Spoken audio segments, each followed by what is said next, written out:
One of the sweetest and most romantic experiences in life is the kiss between the bride and the groom on their wedding day.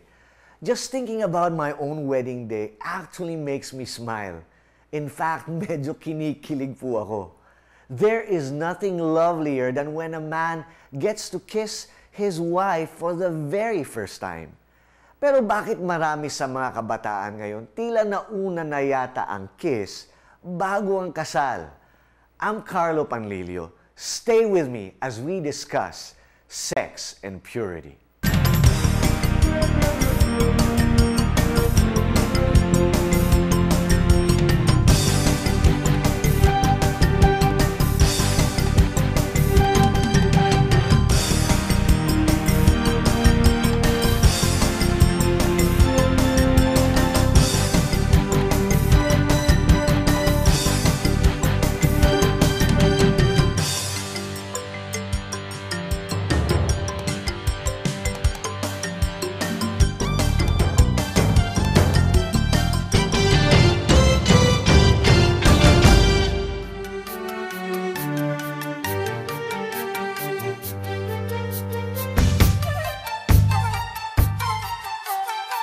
When I was growing up, people used to talk about sex in whispers.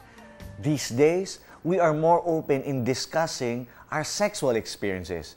And what is alarming is that more and more young people are now okay with having casual sex before marriage. In a recent study by the UP Population Institute, they learned that teens as young as 15 are already sexually active. Some even with multiple partners. And while teens are understandably curious about sex, today's young people seem more daring and aggressive.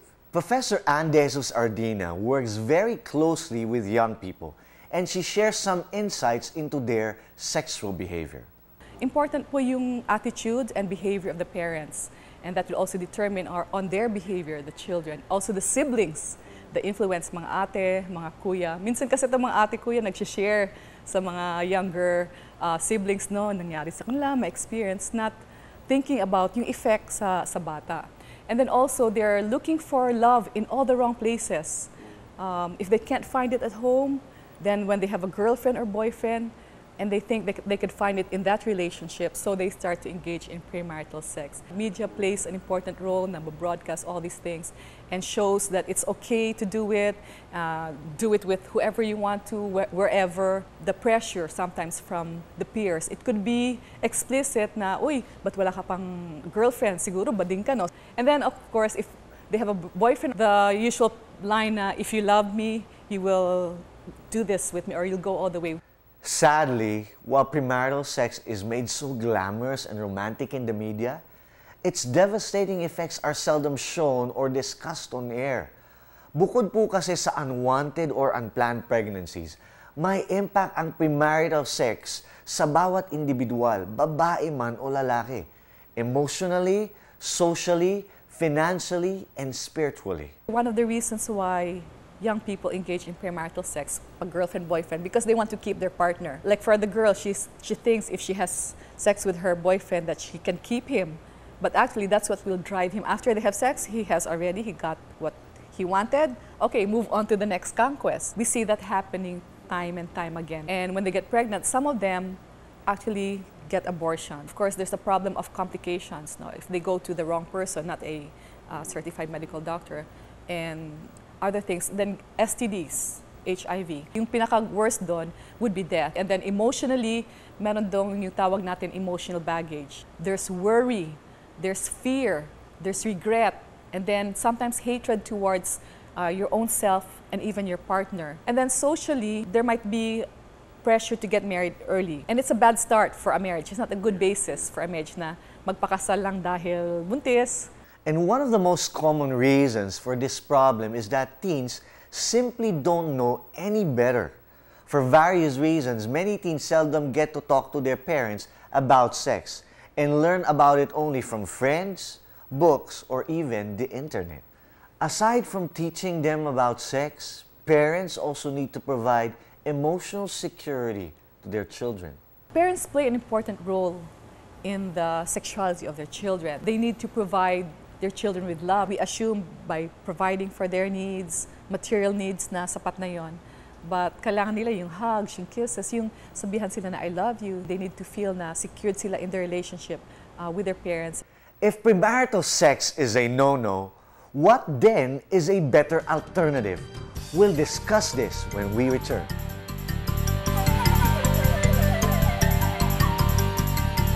Sa mga matatanda, naririnig ko po. Sa friends, kahit sino naman, mas open sila dun sa mga ka-level nila na age. Sadyang po ako mamalikot, sadyang experimental. Sa mga kaibigan ko po, elementary pa lang po.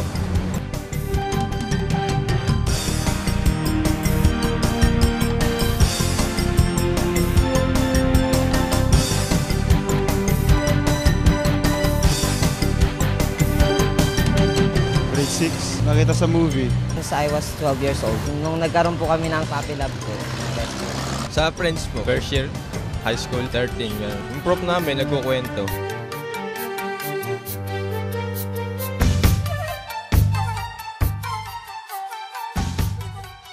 Instead of just talking about contraceptives, responsible parenthood, or even about reproductive health, I believe that we should talk to our children about purity. For just like patience, purity is a virtue, something worth having in our own lives, whether we are single or married. In our context of sexual purity, it means being a virgin, no? Being innocent and abstaining from immoral sex. Teens may think that, pure naman ako, virgin naman ako because I have not gone all the way. We need to be physically, emotionally, mentally, spiritually pure. You could be impure in thought, and then also maybe mga green jokes, double meaning jokes, or engage in phone sex, cyber sex, watching pornographic materials. Hindi na yan pure. We need to remember most of all that even if we're married, we need to keep ourselves pure for our spouse. Walang sex outside of marriage, outside of relationship as husband and wife.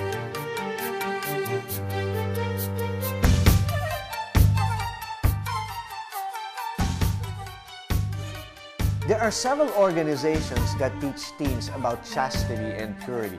One of them is the Philippine Ministries and Family Care. It uses Sex, Lies, and Truth program to reach students in the various schools all over the Philippines. The goal of our organization is that SLT, or Sex, Lies, and Truth program, would be the standard sexual education for Philippine students. Ang need na nakita namin is merong kinakailangan magsabi sa mga estudyante, sa mga Pinoy youth about sex. Kasi kung wala magsasabi sa kanila, makikinig sila sa media, makikinig sila sa mga classmate nila, sila mag-uusap na wala magsasabi kung ano talagang totoo about sex. We talk sex to estudyante ng high school, even college, mga bata to grade 6, grade 7. Nandun pa yung stage na nag-iisip sila what sex is about. So what we tell them is, yung decision na ginagawa nila sa life nila ngayon would make a big impact in their life tomorrow. Joan and her husband John Paul interact with a lot of students and they share some of the teens' questions and concerns. Ang sinasabi ng mga kabataan is, when is the right time?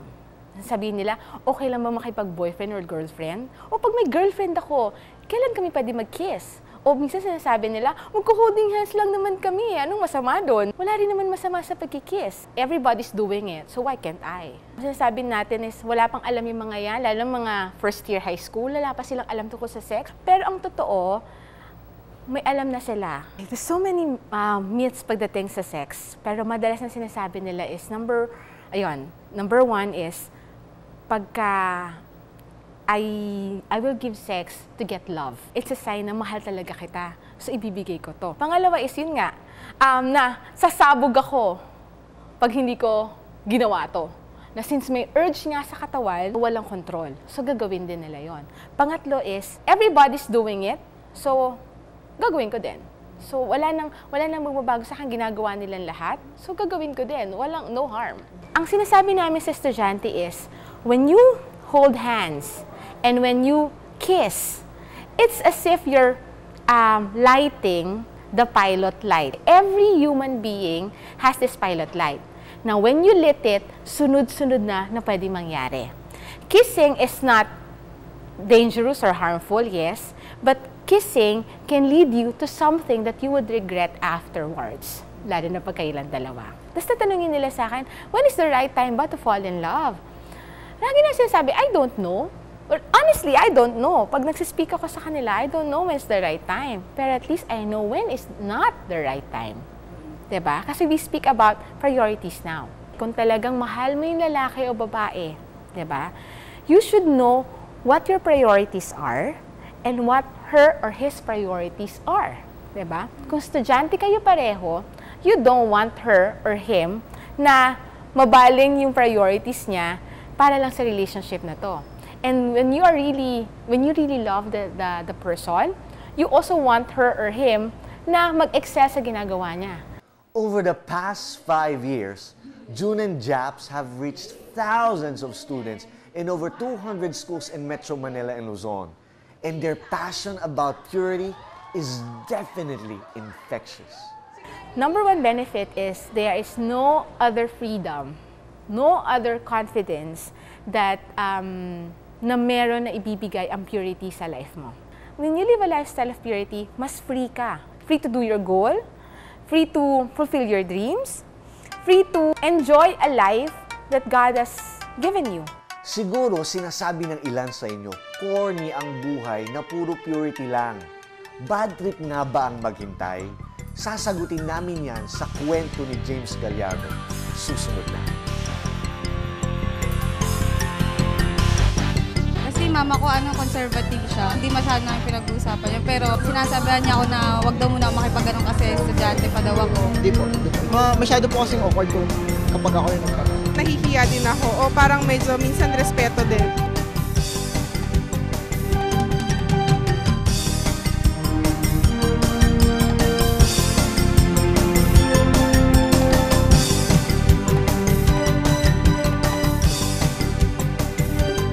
Kinakausap sila dyan.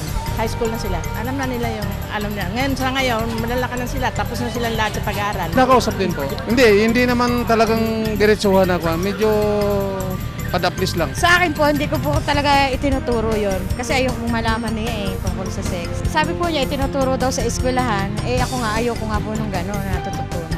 Kinausap ko po yung ko tungkol sa sex para hindi po siya maagang magkasawa. Hindi po, basta ngayon kasi mga bata pa sila. Isa na rin matututo sa sarili niya tungkol sa sex. Hindi na dapat itinuturo sa anak yan. Alam na niya ang gagawin niya. As human beings, we are naturally sensual.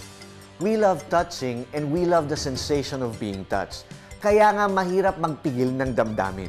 Lalo na para sa mga kabataan. Pero ito pong si James Gallardo, mahabang panahon ng tiniis para sa kanyang girlfriend na si Joan. Nagkakilala kami ni Joan 1998. 16 kami nun. Tinapos ko muna yung engineering course ko na 5 years. Siya, tinapos niya pa yung medicine. Inantay namin na makatapos yung isa't isa, makapurso ng career bago kami nagpakasal. Tutuwa kami na yung magulang namin na bigyan kami ng magandang foundation na mahalaga yung pag-aaral. Nakita na rin namin sa mata namin na mahirap talaga yung buhay pag hindi nakatapos. Yung pag-aantay ng 11 years, yung 1 year, 2 year, parang hindi naman ganun kahirap. Nung pagdating namin ng college and then nung nagka-work na, nagkaroon ako ng work, parang doon ko naisip na napakahirap mag-antay. Napakahirap na niyang pigilan. It's more of grace ni Lord, kaya kami nagtagal ng ganito na pure. Basta all I can say is mahirap siya. Maraming dinaan ng pagsubok si James at si Joan. Ngunit malaking bagay na nagkaroon sila ng mga mentors na gumabay sa kanilang relationship.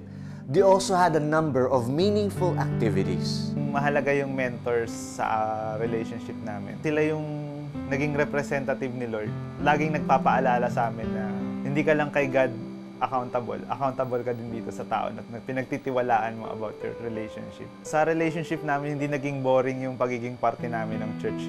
Gusto niyang nag-worship kay Lord. Ako mahilig akong tumugtog. I played a lot of instruments. Yung heart namin, gusto namin mag-serve kay Lord. Kaya we stayed in the ministry, we stayed in our relationship. And after 11 years of waiting, James was jubilant, ecstatic, and certainly joyful. Sa hirap ng laban to stay pure, ng actual marriage day namin. Sabi ko nga, nagganon nga ako, sabi ko, yes, it's a victory.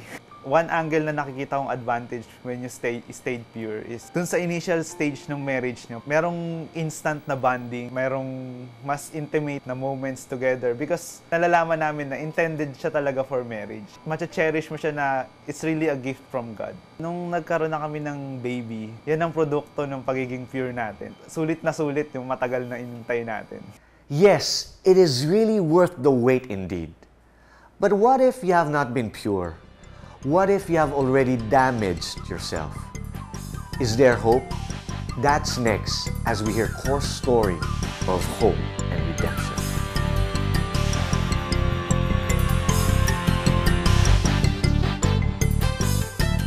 Kumbaga yun, napapanood nila sa TV.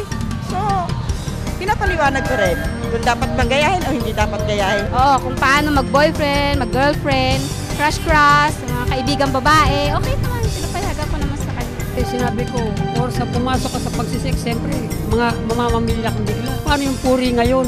Basta bigay na lang ng bigay. Ang mga anak ko, puro babae. Pinakita ko sa kanila, sayang. Just like the bees, the birds and the bees, well, they reproduce, how it comes about, depende sa kanilang age.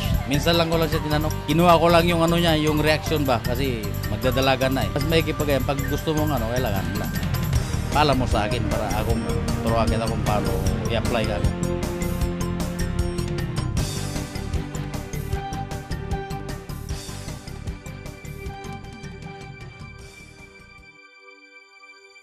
Sa elementary school pa lamang ay magkakilala na si Cor at si Mike. Nung high school, nag-iba ang pagtingin nila sa isa't isa. Third year high school kami, yun, nalaman ko na may crush siya sa akin. Hindi niya pa alam na crush ko din siya. Nung sinabi niya sa akin, hindi naging kami, pero parang MU. Naisip ko nga na gentleman siya kasi nung first time niyang inask ako na hawakan yung kamay ko, parang nagpaalam pa siya. Fourth year, mas naging close pa po kami. Nagkahiwalay kami kasi he has to go to PMA to study there.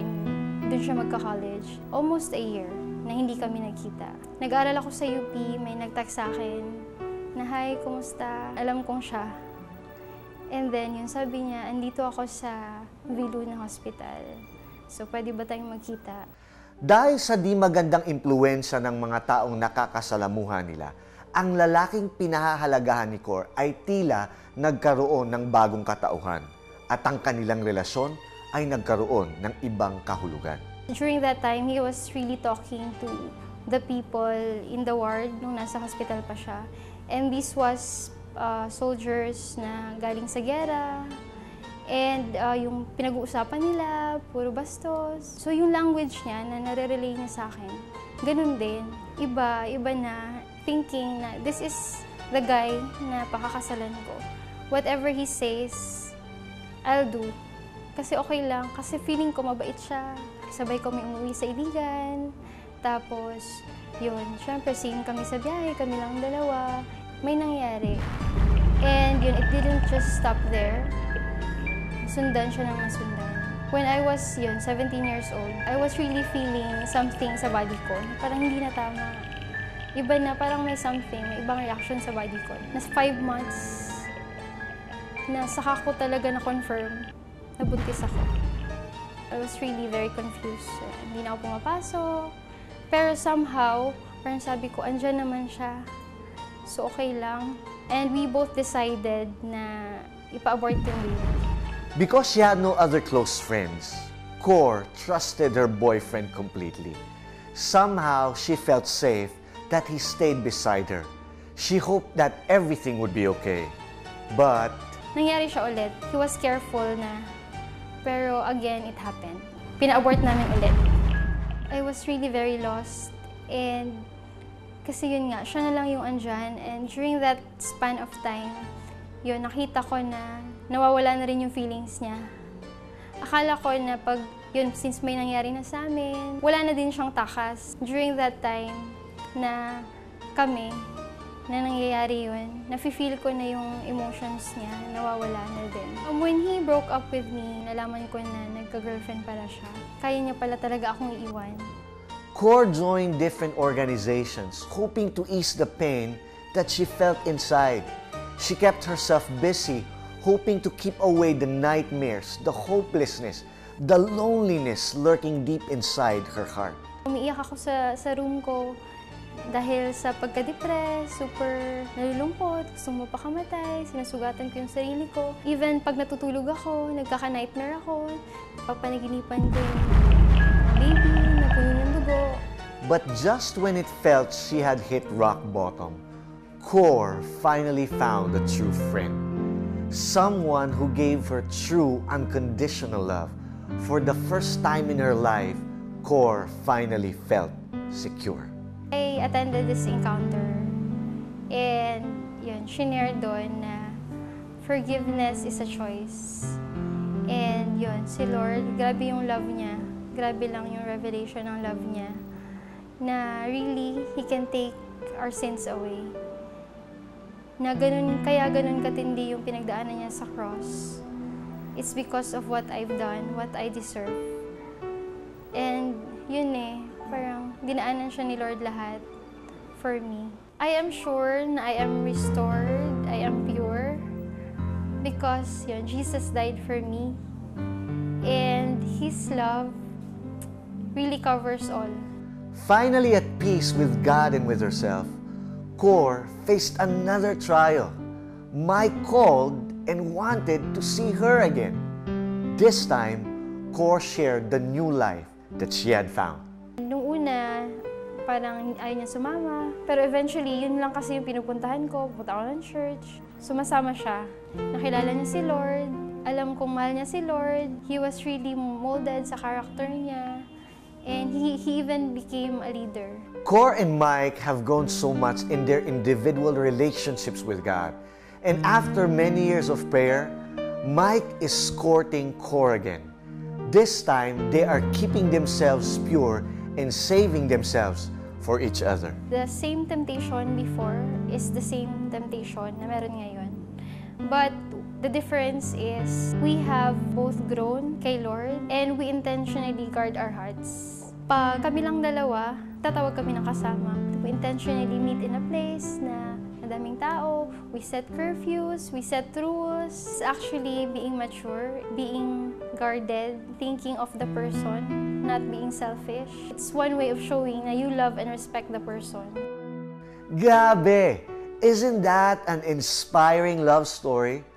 Cor and Mike hope to get married in the near future, secure now in the blessing that God is in the midst of their relationship.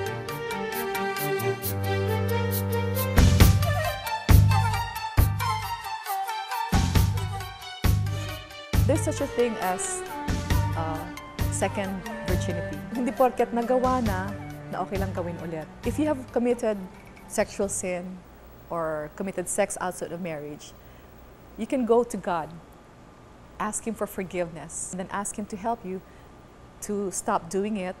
Then your parents also could help you. They're forgiving. Nandyan yung love for you. And they could also help you, guide you better, then help you para hindi yun mauulit. We want the young people to realize that God has something to say about sex, and it's a very serious business for Him. When I ask young people if they would want to marry a virgin one day, the overwhelming answer is always yes. I realize that despite the prevailing culture of casual sex in our society, we still value purity and chastity deep in our hearts. When Jesus talked about His coming again, He said that He is coming for a pure and spotless bride, which just shows how important purity is to Him. Purity is defined as freedom from adulteration or contamination. When you talk of gold, gold is priced much higher when it is at its purest. How much more should we then value purity for ourselves or even for other people? I heard of this story once. There was this girl in her senior year, and apparently all her classmates have already lost their virginity and their purity. And she was the only one in the classroom who has remained to be a virgin. All this time, her classmates have been teasing her, making fun of her, making her the butt of all the jokes about virginity and purity. Until one day, she spoke up, and this is what she said. Anytime I choose, I can become like you. But you can never be like me ever again. As I understood, this girl was saving herself for someone special. She was saving herself for her future husband. Kayo po, hindi ba't you save money for your wedding day? Pero di ba mas mahalaga na you save yourself? You save your purity for your bride or for your groom. Hindi ba masarap sabihin o marinig sa kanya on your wedding day? All these years, I have been saving my first kiss for you. And I want you to know, from the bottom of my heart, it is all worth it. 2,000 years ago, Jesus Christ died on the cross. Why? Because you are worth it. If Jesus were here today, what would Jesus do?